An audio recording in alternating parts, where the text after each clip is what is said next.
नमस्कार दोस्तों, मैं हूँ सीमा वालिया। स्वागत करती हूँ आप सभी का मेरे चैनल सीमा वालिया में। तो कैसे हैं आप सब, ये बताने के लिए कमेंट बॉक्स में जय माता दी ज़रूर लिखें और जितवाहन भगवान भी ज़रूर लिखें। ठीक है, तो चलिए दोस्तों वीडियो को करते हैं शुरू। और हाँ दोस्तों, अगर आप लोगों को मेरी वीडियो पसंद आती है तो मेरी वीडियो को लाइक और शेयर कर देना और चैनल को सब्सक्राइब कर देना। तो चलिए आज जानेंगे हम इस वीडियो में जीवित पुत्रिका के व्रत का पारण कैसे किया जाता है और कब करना है। ठीक है, तो देखो दोस्तों, हमें सुबह 7 तारीख को शनिवार के दिन जल्दी उठ जाना है। और उठने के बाद हमें अपना कोलगेट नहीं करना है, ना ही दातून करनी है। अपने हाथ से ही मतलब कुल्ला करना है, हाथ से ही कोलगेट कर लो चाहे कुल्ला कर लो, लेकिन मुंह में दातून नहीं डालनी है। और आपके दांत साफ नहीं होंगे तो कोई बात नहीं है, पर आपको दातून मुंह में नहीं डालनी है। ठीक है, और नहाने के बाद हमें वही साड़ी पहननी है जो हमने रात में पहनी थी। इसमें कोरा नया साड़ी नहीं पहना जाता, चाहे आप कोई सी पहन लीजिए जो आपने पहनी हुई साड़ी है, मगर कोरी साड़ी का नई साड़ी का कोई नियम नहीं है। तो आप नहा धोकर अच्छे से सारे भगवान की पूजा करें, सूर्य भगवान को भी जल दें और तुलसी माता जी की भी पूजा करें और फिर मंदिर जाए। ठीक है, तो वो अपने बच्चों को लेकर मंदिर जाए, अपने बच्चों को नहलाए, अच्छे से कपड़े पहना कर तैयार करें और बच्चों के नाम का ही है हमारा ये व्रत है। और जो हमारा जो व्रत है वो अष्टमी तिथि में ही समाप्त हो जाएगा। 7 तारीख शनिवार को अष्टमी तिथि 8:08 पर समाप्त हो जाएगी। उसके बाद वो हमारी जो व्रत का पारण है उसका शुभ मुहूर्त प्रारंभ हो जाएगा। 10:32 तक पूजा का व्रत के पारण का शुभ मुहूर्त रहेगा। तो इसी के बीच में हमें पारण कर लेना है। देखो, जब तक आपसे व्रत रखा जाएगा जब तक रहना, ऐसा कोई ज़रूरी नहीं है कि हमें 10:32 पर ही पारण करना है। इसके बीच में भी मतलब 8:08 पर, जैसे कि मैंने बताया, अष्टमी तिथि समाप्त हो जाएगी और नवमी तिथि लग जाएगी। और नवमी तिथि को ही इस व्रत का पारण किया जाता है। तो आप मंदिर वगैरह जाके अच्छे से भगवान का भी आशीर्वाद लीजिए। और व्रत के पारण के दिन हमें, जिनकी सास नहीं थी उन्होंने इस व्रत में सिंदूर नहीं लगाया था, वे व्रत के पारण के दिन सिंदूर लगाएगी। और जिनकी सास थी उन्होंने तो ये सब काम किया था, लेकिन जिनकी सास नहीं थी ये काम उनके लिए था। और ये मातृ नवमी भी है। जिनकी माँ नहीं है वे बड़ा बेटा, जैसे कि पितृपक्ष चल रहे हैं, अपनी माँ के नाम से ब्राह्मण को खाना भी खिला सकते हैं और दान भी कर सकते हैं ब्राह्मण को। और हमारा व्रत जब भी संपूर्ण होता है, कोई भी व्रत हो, और पूजा पाठ के बाद आपको सभी बड़ों का आशीर्वाद ले लेना है, क्योंकि हमारा व्रत तब तक संपूर्ण नहीं होता, पूरा नहीं होता, तब तक हम अपने सभी बड़ों का आशीर्वाद नहीं लेते।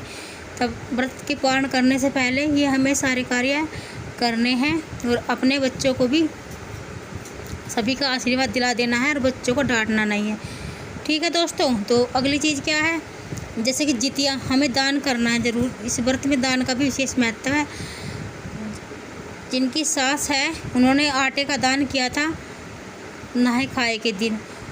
और जिनकी इस व्रत में अब जिनकी सास है वो भी दान करेगी और जिनकी सास नहीं है वे भी दान करेगी, सब दान करेगी। इस व्रत में सीधे का दान करना होता है, जैसे दाल चावल और आटा, अरहर की दाल ले लीजिए, चने की दाल, मसूर की दाल नहीं लेनी है।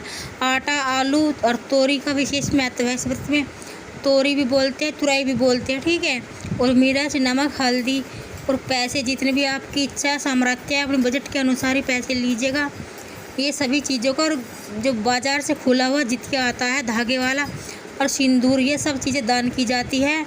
और अगर आपके पास दान कर लेने वाला कोई ज़रूरतमंद आदमी नहीं है, जैसे ब्राह्मण नहीं है, कोई भी नहीं है, तो आप क्या करिएगा, पैसों का दान कीजिएगा। जितनी भी आपकी इच्छा है, 10, 20, 50, जितनी भी आपका बजट है उसी के अनुसार आप दान कीजिएगा, क्योंकि दान के बिना भी व्रत हमारा संपन्न नहीं होता।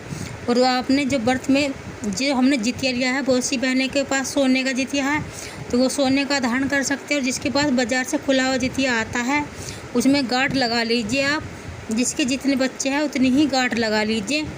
और ये गांठ लगाने के बाद आप अपने बच्चों को बारी बारी से पहना दीजिए।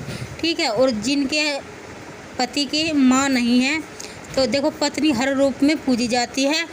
अपने पति की माँ के नाम से वे अपने आप ही खुद ही अपने पति के नाम की भी एक गांठ लगा ले और जितिया को सभी पहन लें। ठीक है। बच्चे पहन ले पहले, फिर अब उन अपने आप पहन लीजिए जितिया को। और जिनके पास सोने की है तो ये बहुत अच्छी है, और जिनके पास नहीं है तो धागे की जितिया ले और इसका नियम कर ले, पहन ले, ठीक है दोस्तों।